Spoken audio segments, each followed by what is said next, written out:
Doctor Jaishankar शाही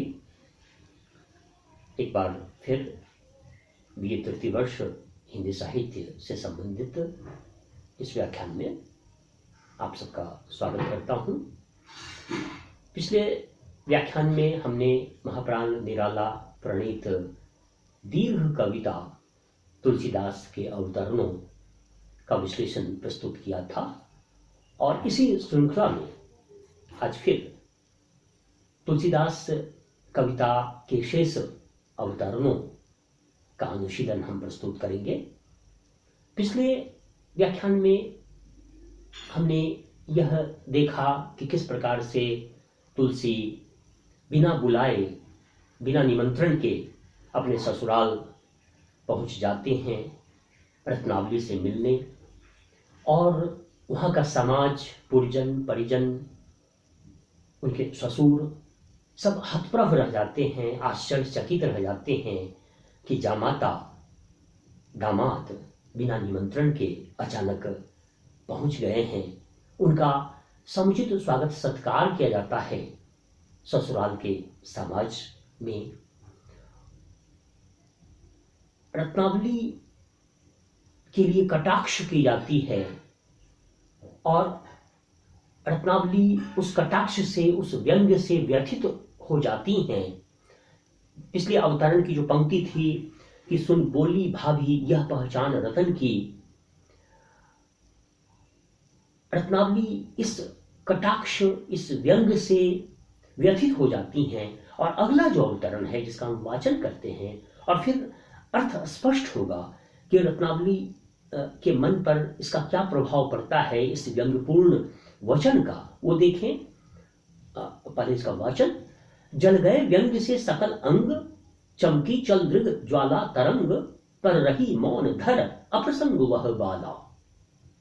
पति की इस मति गति से मरकर उड़की उर में ज्यों ताप क्षर, रह गई सुरभि की म्लान अधर वरमाला।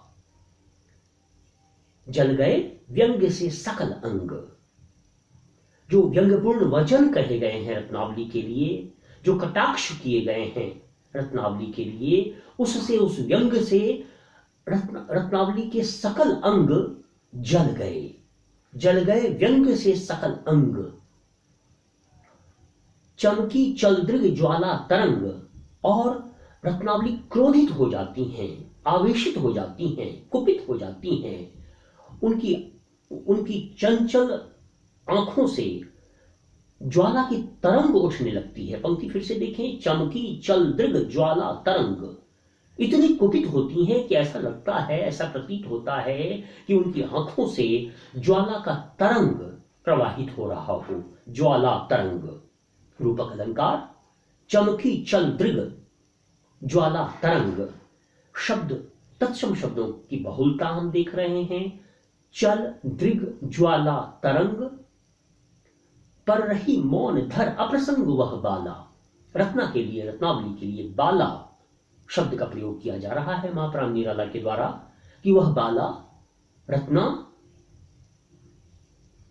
चुप रह जाती हैं, मूक रह जाती हैं, क्योंकि अभी वह प्रसंग नहीं है, अभी वह मौका या अवसर नहीं है अपने क्रोध को प्रकट करने के लिए। इसलिए रत्ना अपने गुस्से को, अपने क्रोध को परिशमित कर लेती हैं, क्योंकि अवसर सही नहीं है।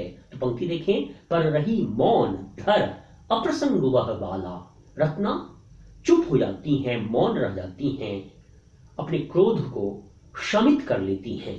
जल गए व्यंग्य से सकल अंग, चमकी चल दृग ज्वाला तरंग, पर रही मौन धर अप्रसंग वह बाला। जैसा कि पिछले व्याख्यान में हमने निवेदन किया कि कवि जब कविता रचता है तो विभिन्न शब्द शक्तियों का प्रयोग करता है। अभिधा, लक्षणा, व्यंजना। अभी शुरू के जो 3 वाक्य हैं, जल गए व्यंग्य से सकल अंग, चमकी चल दृग ज्वाला तरंग, पर रही मौन धर अप्रसंग वह बाला, यह अभिधा शब्द शक्ति है। विवरण दिया जा रहा है। अचानक तुलसी के बिना बुलाए ससुराल पहुंच जाने के पश्चात किस प्रकार का प्रभाव पड़ा है, कैसी प्रतिक्रियाएं हुई हैं, उसका विवरण और वर्णन दिया जा रहा है महाप्राण निराला के द्वारा। पिछले व्याख्यान में हमने इसे नैरेटिव स्टाइल कहा था। तो इस कविता की यह भी एक विशेषता है कि इसमें नरेशन है या नैरेटिव स्टाइल है, विवरण और वर्णन भी दिया जा रहा है कवि के द्वारा, घटना का प्रस्तुतिकरण किया जा रहा है कवि के द्वारा, साथ साथ प्रसंग के अनुकूल महाप्राण निराला लक्षण और व्यंजना शब्द का भी प्रयोग करते हैं।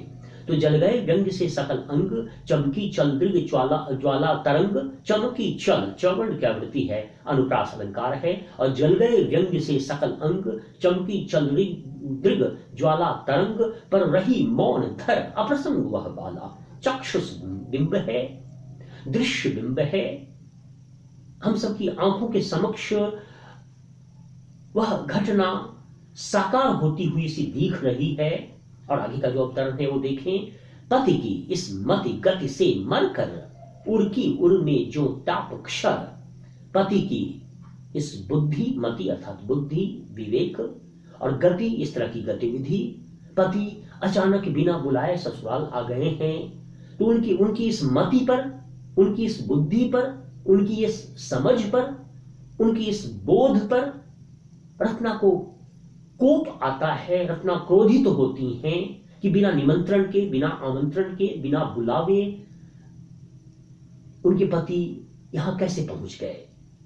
तो पति की इस मति गति से मरकर महाप्राण निराला कहते हैं कि ऐसा लगा रत्ना इतनी व्यथित हुई, इतनी विषाद से पूर्ण हुई कि ऐसा लगा कि वो मर गई हैं। तो पंक्ति, पति की इस मति गति से मरकर उर की उर में जो ताप क्षर, और अंदर ही अंदर हृदय में जो विषाद, जो व्यथा, जो वेदना उपजी है, उसको उन्होंने शमित कर लिया है। पंक्ति फिर से, पति की इस मति गति से मरकर उर की उर में जो ताप क्षर, रह गई सुरभि की म्लान अधर वरमाला।